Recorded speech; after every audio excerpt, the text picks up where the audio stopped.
what if I told you that the one thing keeping you, miserable and exhausted and just completely stuck in life is actually your deep moral desire for justice? Oh, man. It's a bitter pill to swallow, isn't it? I mean, we are conditioned from like literal childhood to believe that pursuing fairness is the ultimate virtue. Right. Because everything in our culture tells us to fight that feeling of being wronged. Like when someone takes credit for your work or, I don't know, you see someone break all the rules and they just get rewarded for it, you get that visceral burning sensation in your Oh, chest. yeah, physically. We have this desperate urge to balance the scales, right? We want the universe to step in and say, you were right and they were wrong. But today, we are looking at a philosophy that just completely flips that script. It really does. Yeah. So we're doing a deep dive into a really provocative lecture by Professor Sam Vakin, and it's titled Wisdom, Opposite of Justice. And the core premise is that to actually survive this world, you often have to, well, let the bad guy get away with it. Which goes against literally every instinct we have. Totally. This lecture, it asks us to put our deepest moral assumptions under a really rather unforgiving microscope. It presents this brutal but fascinating proposition that demanding fairness might actually be the very thing that is destroying your peace. Okay, let's unpack this because the initial claim absolutely stopped me in my tracks when I first read it. Yeah. The idea isn't just that wisdom and justice occasionally conflict, it's that they are exact opposites. Exact opposite, right. You can either be right and stand firmly on the side of justice, or you can be wise and move on with your life. Like, you cannot be both. No, you can't. And to understand how those two concepts get divorced from each other, we really have to trace the logical sequence that connects them. Okay. The argument builds what we might call an unbroken chain of survival logic. And it starts with the premise that I think most of us would agree with, which is that wisdom requires compromise. Sure. Yeah, rigid people break, wise people bend. That makes sense. Exactly. But then we take the next step.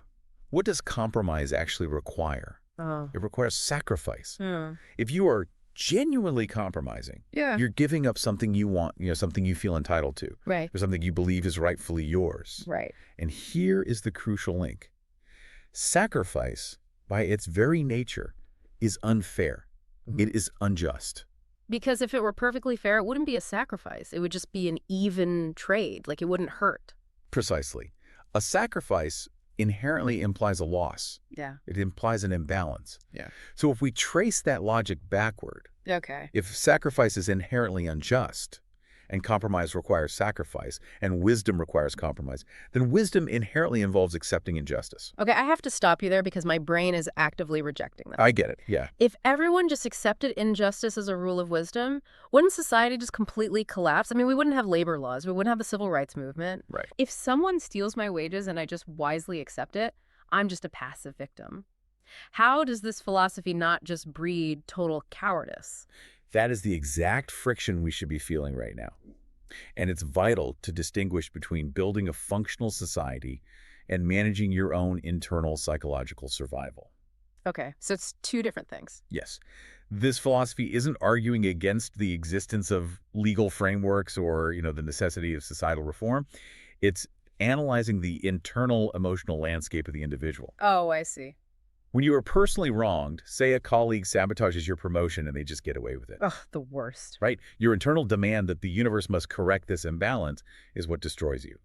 Society needs laws to function, obviously. But internally, demanding perfect justice in an imperfect world is a recipe for psychological ruin. So it's the difference between pursuing legal recourse and letting the need for justice just consume your entire identity. Yes. We usually view having to accept an unfair loss as a defeat, like a failure of the system. But this framework reframes sacrifice as a strategic maneuver. Strategic? Yeah, it is the necessary mechanism that allows you to keep going. Compromise is just another name for life. Wow.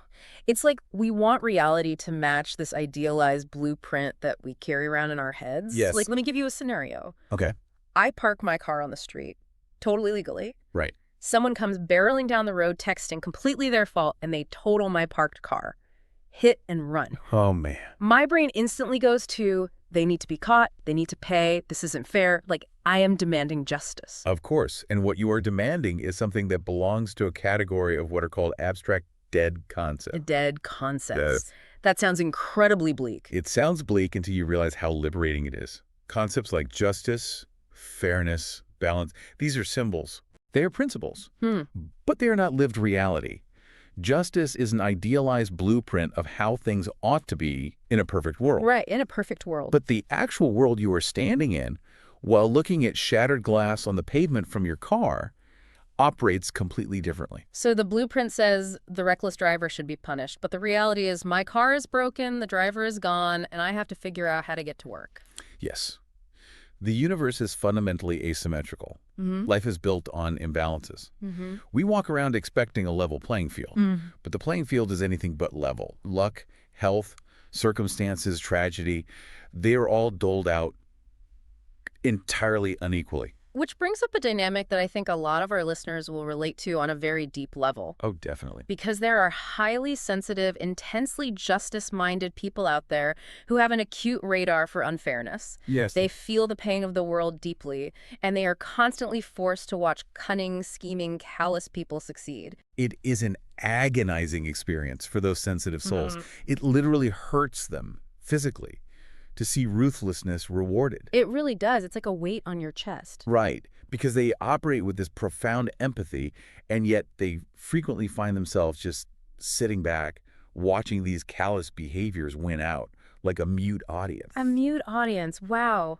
That captures the absolute powerlessness of it perfectly. Yeah. You're watching the villain get the promotion. You're watching the liar win the argument.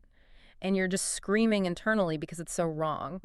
And I think the reason it's so uniquely painful is because it strips away our ultimate safety blanket, which is the idea of karma. That's a brilliant way to put it. We rely on karma, or this unwritten assumption that life should cater to our moral compass. We expect the universe to act as a cosmic HR department. Right. We think if we document the unfairness well enough, someone in charge will step in and fix it. Like you're building a case file. Exactly. I'm keeping receipts, you know. Yeah. But there is no HR department. Life is impersonal. It is not a process created to cater to our sense of fairness. Yeah. Believing that the universe will ultimately balance the scales, or that the ruthless will inherently be punished, is essentially living in a fantasy world.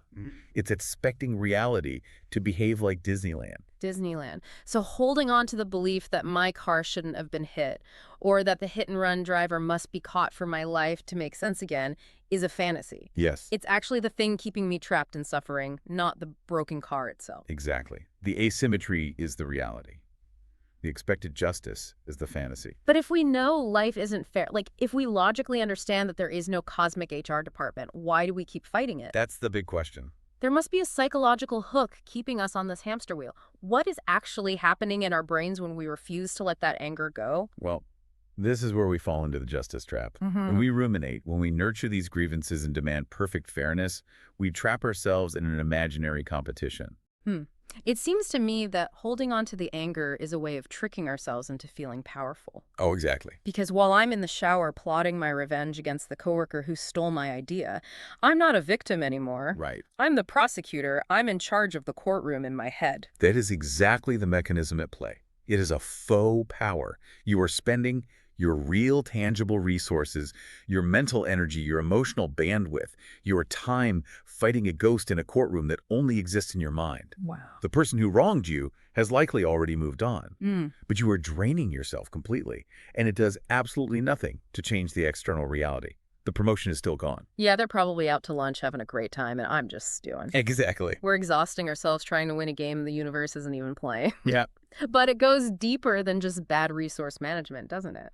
There is a fascinating psychological diagnosis here regarding where we source our self-worth. Yes, and this might be the most crucial mechanism to understand in this whole deep dive. We have to look at the difference between primary and derivative self-worth. Okay, primary and derivative. Right. So if your self-esteem, your confidence, and your identity are tied up in always being right or forever prevailing in these imaginary competitions, you are standing on very dangerous ground. It's like pegging your country's currency to a highly volatile foreign stock market. Oh, that's good. If your self-worth is pegged to how fairly your boss treats you, a bad mood from your boss literally causes a localized economic crash in your own brain. That's an excellent metaphor. Yeah. Because the word derivative is the key. If your sense of who you are derives from how fairly the outside world treats you, your identity is entirely reactive. You have no intrinsic value in that state.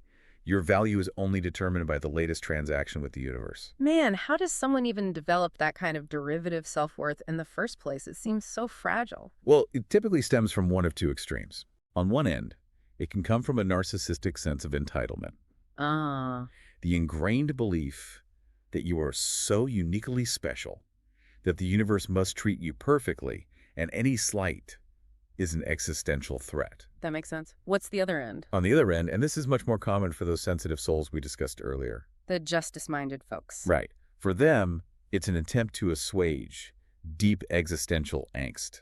Meaning they are terrified of how chaotic and random the world is, so they desperately cling to fairness as a way to feel safe. Yes. Like if they follow all the rules, nothing bad can happen. Exactly. Fairness becomes a superstitious ward against chaos.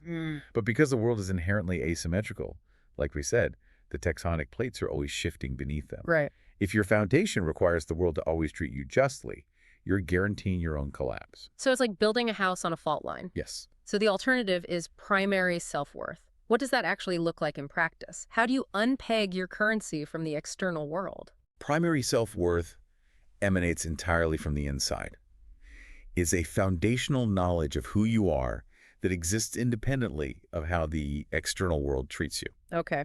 It means saying, I have worth, my ideas have value, and I am a complete person, regardless of whether that driver is caught, and regardless of whether my coworker ever apologizes. Your worth isn't contingent on the world's fairness. You are no longer handing the keys to your emotional survival over to an impersonal, often ruthless universe. Because if you do hand those keys over, you are in for a life of guaranteed disappointment and bitterness. Yeah. Which brings us to the survival value of letting go. And I want to be really clear about what letting go means here, because my immediate reaction is that letting go sounds weak. Sure. It sounds like giving up. It's actually the opposite of weakness. Letting go, in this framework, is a conscious acceptance of life's inherent unfairness. Conscious acceptance. Right.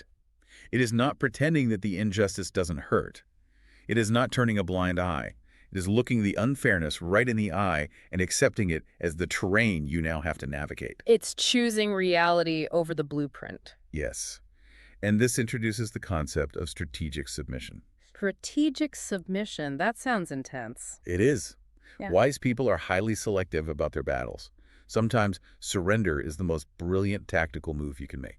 But how do you surrender to an injustice without feeling completely humiliated?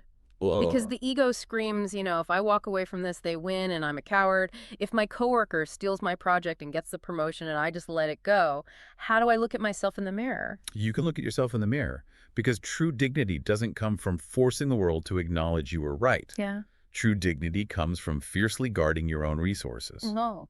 The wise person never feels disrespected when they have to walk away because they are grounded in the realities of survival, not the ego-driven need to win a rigged game. So you're protecting your peace rather than protecting your pride. Exactly. You are choosing your actual lived life over a hollow, abstract victory in a courtroom that doesn't exist. Exactly. And this leads us to the most practical, grounded aspect of this entire philosophy, which is the economics of living. The economics of living. I love that phrasing because it forces us to look at our lives as a ledger. Yeah.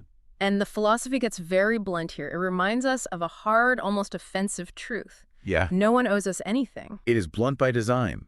The world and the people in it owe you nothing.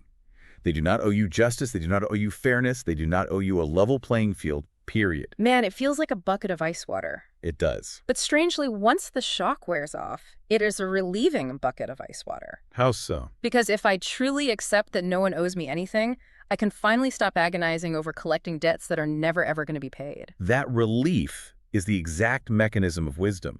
It allows you to realize what is truly valuable, and the only thing of true value is your life. Right. Your time, your energy, your mental health. These are incredibly perishable, finite, scarce resources. You only have so much in the tank. And yet we spend so much of that precious fuel fighting realities that we cannot change. Think about the grim realities we constantly war against. Most issues cannot be perfectly resolved. Yeah. Most diseases cannot be cured. Most deep wounds cannot be entirely healed. And, perhaps most difficult of all to accept, most people are less than morally upstanding. That is an overwhelming list to confront all at once. Unresolvable issues, unhealable wounds, morally flawed people. It's the ultimate anti-fairy tale. It is, which is why the ultimate directive of this philosophy is delivered with such forceful simplicity. Take it or leave it, get over it. Get over it, which, I mean, in almost any other context is the most dismissive, infuriating thing you can say to someone who is hurting. It usually is a dismissal. Yeah. But here it is an urgent plea. It is a psychological lifeline. Explain how get over it functions as a lifeline. Because the alternative to getting over it is being entirely consumed by it. If you refuse to get over the injustice, you will spend your perishable, scarce resources, your limited days on this earth, investing in abstract notions and counterfactual nonsense. Right. You will burn your life down trying to force the universe to be fair, which is an investment that yields absolutely zero returns. Zero. Yeah. Moreover, it means stepping off the battlefield where you are destined to lose everything and stepping into the reality where you can actually build something meaningful. It is a radical reprioritization of our energy. Yes. We've covered a massive amount of psychological ground today, and it's not an easy journey to take. No, it's not. We started by dismantling the idea that we can be both right and wise, recognizing that wisdom demands compromise, and compromise inherently requires us to swallow unfairness. We explored why we cling to that fairness so desperately, because we want a cosmic HR department to protect us from an impersonal, asymmetrical universe. And we validated how excruciating that asymmetry is for sensitive, justice-minded people who are forced to be the mute audience to ruthlessness. Exactly. We dug into the trap of derivative self-worth and how pegging our identity to external fairness guarantees our collapse. And finally, we arrived at this intensely empowering realization that letting go isn't cowardice. No. Strategic submission is the ultimate act of self-preservation. It is choosing to guard your finite energy rather than sacrificing it to an abstract, dead concept of justice. It is choosing life. It really is. And thinking back to that visceral burning sensation in the chest when we feel wronged, I don't think that feeling ever completely disappears. It's human. It is. But maybe instead of letting it dictate our actions and drain our resources, we can recognize it for what it is. It's a signal. A signal. I like that. A signal that we are standing on the edge of the justice trap, and it's time to choose wisdom, open our hands, and walk away from a fight we aren't meant to win. That is a profoundly wise way to apply these ideas. Yeah. And it leaves us with a final, I think, very provocative question to ponder. Let's hear it. We've talked extensively about conserving our finite resources.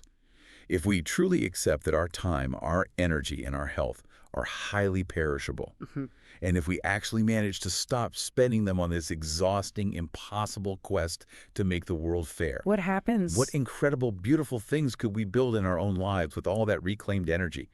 Is it possible that the greatest, most defiant victory over a deeply unfair world isn't forcing it to be fair, but simply refusing to let it consume your precious life?